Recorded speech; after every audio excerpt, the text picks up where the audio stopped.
જય માતાજી મિત્રો, આજે હું તમને મારા મમ્મીએ બતાવેલો ઉપાય જે ફક્ત 10 રૂપિયામાં છે અને માખી મચ્છરને કેવી રીતે આપણા ઘરમાંથી દૂર ભગાડવાનો આ ઉપાય ખૂબ જ સારો છે।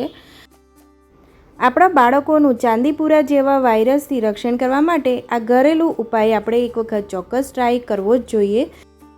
તો કપૂરનો આ રીતે એક પાઉચ આવે છે, 10 રૂપિયામાં જ આવે છે, તો એ અહીંયા આપણે ઉપયોગમાં લઈશું।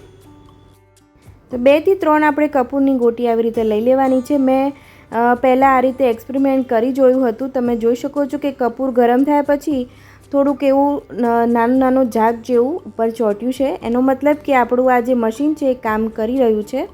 તો આ રીતે 2 થી 3 ગોટી આ રીતે અંદર લઈ લઈશું। આને જ્યારે આપણે ગરમ કરવા મૂકીશું ને તો એ ગરમ થશે એટલે કપૂરની સરસ એવી આખા ઘરમાં સ્મેલ આવી જશે અને એનાથી માખી મચ્છર કે જો ગરોળી પણ હોય ને તો એ પણ ઘરની બહાર ભાગી જાય છે। તો તમે જોઈ શકો છો ગરમ થવાનું ચાલુ થઈ ગયું છે, તો 5 મિનિટ પછી એની સરસ એવી સ્મેલ આપણા આખા ઘરમાં આવી જતી હોય છે। તો ચાલો હવે આપણે બીજો ઉપાય જોઈ લઈએ।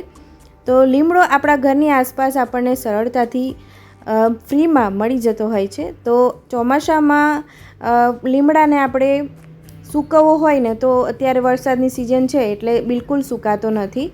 તો કેવી રીતે એને સૂકવી શકીએ? તો એક કઢાઈમાં આપણે આ રીતે બધા પાંદડા લઈ લેવાના છે અને લગભગ પહેલાં ફાસ્ટ ગેસ રાખીશું, પછી મીડિયમ ગેસ ફ્લેમ રાખવાની છે।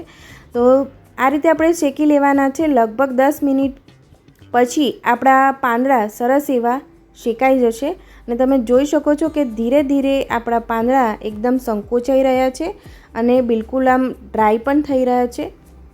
આ રીતે સતત હલાવતા રહેવાથી જો તમે હલાવશો નહીં ને તો પાંદડા નીચેથી બળી જશે અને ઉપર એ આપણા પાંદડા લીલા રહી જશે।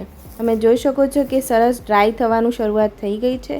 10 મિનિટ સુધી હલાવતા પછી તમે અવાજ સાંભળી શકો છો કે આપણા પાંદડા સરસ એવા ડ્રાય થઈ ગયા છે અને પાંદડાને ઠંડા થવા માટે કઢાઈમાં જ આપણે 2 મિનિટ સુધી ઠંડા થવા દઈશું અને પછી થાળીમાં કાઢી લઈશું। જો તમે અવાજ સાંભળો ને સરસ ડ્રાય થઈ ગયા છે અને હાથથી આપણે જ્યારે મસળીશું ને તો સરસ એવો ભૂકો થઈ જશે। તો આપણે એવા જ ભૂકાની જરૂર છે।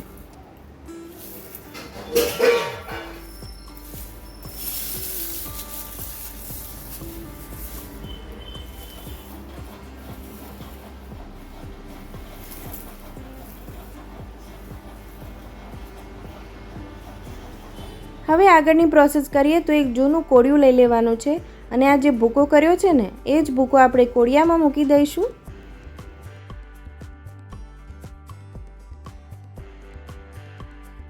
વચ્ચે આ રીતે ખાડો કરી દઈશું અને મેં રૂનું પૂમડું લીધું છે અને થોડુંક ઘીવાળું કરી લીધું છે। તમે તેલનો ઉપયોગ પણ કરી શકો છો।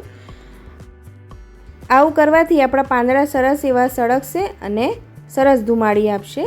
હવે ઉપર આપણે કપૂરની ફરી ગોટી લઈ લેવાની છે અને મેં અહીંયા 2 કપૂરની ગોટીનો ભૂકો કર્યો છે અને હાથથી જ મસળીને આ રીતે ભૂકો કરી લઈશું।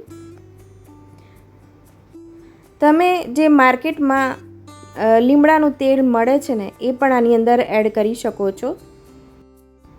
તો આ રીતે 2 થી 3 તમે ગોળી અંદર એડ કરી શકો છો અને પછી ઉપરથી થોડોક આપણે લીમડાનો ભૂકો ભભરાવી દઈશું, કવર કરી લઈશું અને હવે દિવાસળીની મદદથી સળગાવી લઈશું અને તરત જ કપૂરને કારણે ફટાફટ સળગવા લાગશે અને આપણા જે પાંદડા મૂક્યા છે ને લીમડાના પાંદડા તરત સળગવા લાગશે।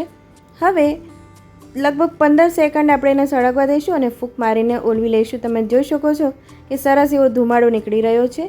આ ઉપાય ખૂબ જ સારો છે। અત્યારે મચ્છર માખીનો ઉપદ્રવ વધી રહ્યો છે તો આ ઉપાય કરવો જરૂરી થઈ ગયો છે। તમે આ રીતે ચોક્કસ કરજો। આવજો।